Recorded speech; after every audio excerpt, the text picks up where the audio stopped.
नमस्कार, कृषि जगत चैनल से प्रस्तुत राजस्थान के साप्ताहिक मौसम पूर्वानुमान के साथ मैं अचल सिंह देवराज।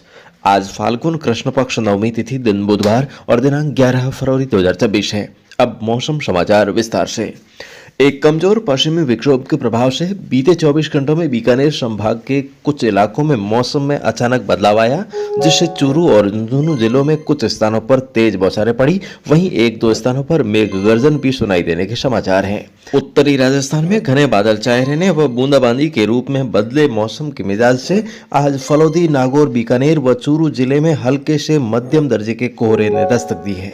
दिन के समय पश्चिमी राजस्थान के जिलों में आंशिक बादल छाए रहेंगे। हवाओं का रुख आज और कल उत्तरी रहेगा। अगले 48 घंटों के दौरान दिन के तापमान में विशेष परिवर्तन होने की संभावना नहीं है, परंतु उत्तरी सर्द हवाओं के असर से रात के तापमान में अगले 2 दिन हल्की गिरावट रहने का अनुमान है। उसके बाद 13 से 16 फरवरी के बीच हवाओं का रुख फिर से दक्षिणी पश्चिमी रहने से न्यूनतम और अधिकतम तापमान में बढ़ोतरी होने की संभावना है। कल एक नया पश्चिमी विक्षोभ उत्तर भारत के भागों पर दस्तक देने से दोपहर से पहले पश्चिमी राजस्थान व दोपहर बाद पूर्वी राजस्थान के इलाकों में भी हल्के बादल छाए रहने की संभावना है। शुक्रवार को भी यही स्थिति बनी रह सकती है। 14 से 16 फरवरी के बीच राज्य के अधिकतर भागों में आसमान साफ रहने का पूर्वानुमान है। 17 फरवरी को एक मध्यम दर्जे का पश्चिमी विक्षोभ पश्चिमी हिमालय के क्षेत्रों पर दस्तक देने से पहाड़ों पर बर्फबारी और उत्तरी मैदानी इलाकों सहित राज्य के उत्तरी भागों में मौसम बदलने तथा घने बादलों की आवाजाही के साथ 17-18 फरवरी को जोधपुर, बीकानेर संभाग में कहीं कहीं हल्की बारिश व बूंदाबांदी होने की आशंका है। फिलहाल अगले 5-6 दिन मौसम सामान्य रहने व वातावरण में फैली नमी के कारण रात में औस गिरने की संभावना के मद्देनजर किसान भाई अगेती जीरे की फसल को औस से बचाने का उचित प्रबंध बनाए रखें। जो किसान भाई अपनी पछेती फसलों से अच्छा उत्पादन प्राप्त करना चाहते हैं, वे कृषि जगत चैनल की हेल्पलाइन संख्या 9660819123 पर संपर्क करके अपनी फसलों से संबंधित मुझसे बात कर सकते हैं। मैं आपकी सेवा में हमेशा तत्पर रहूंगा, इसलिए बने रहिए आपके अपने भरोसेमंद चैनल कृषि जगत के साथ। और दोस्तों, आइए अब जानते हैं इस सप्ताह के पंचांग के बारे में। तो इस सप्ताह तिथियों में कोई भी घटत बढ़त नहीं है। बिछुड़ा गणना योग की यदि बात करें तो कल तड़के विदिर लगे थे और कल दोपहर को विदिर समाप्त होंगे।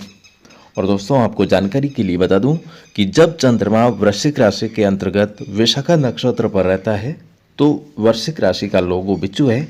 तो इस धारणा के चलते इस समय अवधि में कोई भी शुभ और मांगलिक कार्य इन दोनों दिनों में नहीं किए जाते हैं और इसे आम बोलचाल की भाषा में विद्र कहा जाता है। और इसकी सबसे अधिक मान्यता जालोर, बालोतरा, बाड़मेर और जैसलमेर में है। शुक्रवार को विजय एकादशी है, शनिवार को वैलेंटाइन डे है, वहीं रविवार को महाशिवरात्रि पर्व और मंगलवार को अमावस्या तिथि है। इसी दिन सुबह 9:02 से पंचंग लगेंगे। बुधवार एकम को चंद्र दर्शन होगा।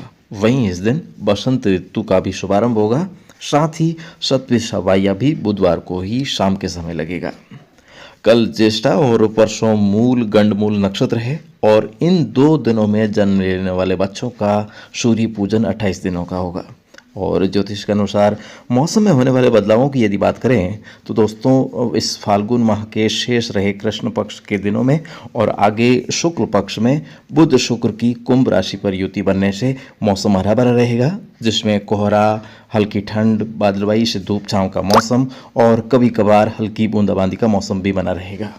साथ ही दोस्तों, उत्तर भारत में बर्फबारी, ठंडी हवाओं से प्राकृतिक प्रकोप बना रहेगा। कहीं कहीं भारी वर्षा, ओलावृष्टि और औंस से फसलें खराब होने का भी खतरा बना रहेगा। तो दोस्तों, इस प्रकार से रहेगा आगामी दिनों का मौसम। फिलहाल आज के मौसम बुलेटिन में अभी के लिए बस इतना ही। कल सुबह हमारी फिर से होगी मुलाकात, तब तक के लिए आज्ञा दीजिए। नमस्कार। राजस्थान के हर जिले, गांव और ढाणी की दैनिक मौसम जानकारी और सबसे सटीक ज्योतिषीय मौसम भविष्यवाणी जानने के लिए आपके अपने कृषि जगत अचल सिंह देवराज चैनल को सब्सक्राइब करें और बेल आइकॉन जरूर दबाएं।